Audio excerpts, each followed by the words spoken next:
ছাত্র আন্দোলন শেরপুর জেলা শাখার সম্মানিত আহ্বায়ক মামুন ভাই। আসসালামু আলাইকুম।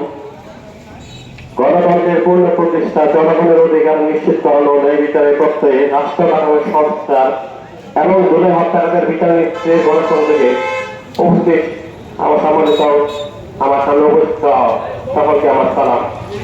প্রথমে গতকালের স্মরণ করছি জুলাই বিপ্লবের শহীদ সকল শহীদ ভাইদের যাদের রক্তের বিনিময়ে আমরা দ্বিতীয় বাংলাদেশ পেয়েছি।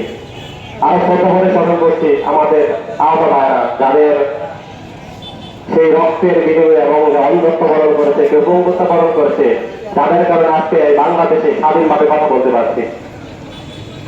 আসলে এই বাংলাদেশ স্বাধীন করার পেছনে 16টি বছর আমরা যে অবস্থায় ছিলাম, যেভাবে জিম্মি ছিলাম, সেখান থেকে পরিত্রাণ করেছে আমাদের যে ভাইয়েরা। আমরা 5 আগস্টের আগে সকলে একত্রে থেকে বাংলাদেশকে স্বাধীন করেছি। যে ভাইয়েরা আমাদের রক্ত দিয়ে গেছে, তাদের রক্তের সাথে, তাদের রক্তের বিনিময়ে যে আমার বাংলাদেশ পেয়েছে, তাদের রক্তের মূল্যায়ন যেন আমরা করতে পারি, সেই প্রতিজ্ঞা আমাদের করতে হবে। কারণ যুগে যুগে আমরা দেখেছি যতবারই কোন স্বৈরশাসক দেশে দেশ চালনা করেছে, সেইখান থেকে পরিত্রাণ পাওয়ার জন্য আমাদের ভাইয়েরা রক্ত দিয়ে গেছে। যারা রক্ত দিয়ে গেছে তাদের মূল্যায়ন আমরা করতে পারিনি। আমরা 90-এ দেখেছি, আমরা 71-এ দেখেছি, 90-এ দেখেছি এবং আমরা 34-এও দেখলাম যে ভাইয়েরা, যে ছাত্র ভাইয়েরা, যে যুবক ভাইয়েরা, যে কৃষক ভাই আমার, যে শ্রমিক ভাই, যারা রক্ত দিয়ে গেল, যারা তাদের জীবনের দিনে বাংলাদেশকে স্বাধীন করে গেল, তারা কি চায়, তাদের স্বপ্ন কি ছিল? তারা একটা স্বাধীন সুন্দর বাংলাদেশ চায়, যে বাংলাদেশে সবাই তার অধিকার নিশ্চিত করতে পারবে।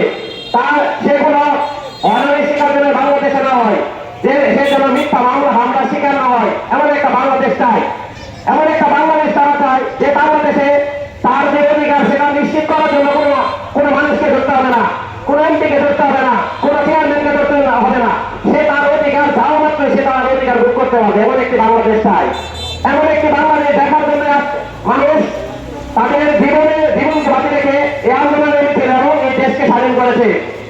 আমরা আর কোন স্বৈরাচারকে বাংলাদেশে দেখতে চাই না। এক থেকে চলে গেছে, আর কোন দেশকে চাইলে বাংলাদেশে আসুক। আমরা চাই শান্তিপূর্ণ একটা বাংলাদেশ। এই বাংলাদেশ